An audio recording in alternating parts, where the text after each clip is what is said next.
আজ আমরা সকাল সকাল বেরিয়ে পড়েছি মামাবাড়ি যাওয়ার উদ্দেশ্যে। এই দেখুন কতগুলো মানুষ তাদের গন্তব্যে পৌঁছে গেল, আর আমরা চলেছি আমাদের গন্তব্যে। এই দেখুন ঠান্ডা বাতাস খেতে খেতে আর প্রকৃতির দৃশ্য দেখতে দেখতে দুর্গাপুরে পৌঁছে গেছি। তারপর দেখছি আমাদের সোনা আমাদেরকে নিতে এসছে। এই যে সবাই মিলে গাড়িতে উঠে পড়েছি, এবং সারাটা রাস্তা ওই যে যত বাস দেখছে বাসদেরকে টাটা বাই বাই করতে করতে সে যাচ্ছে। এই দেখুন,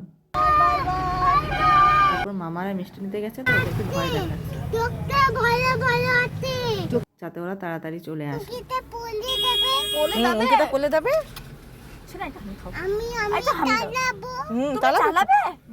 তুমি একটুখানি বড় হও, তুমি এখন ছোট।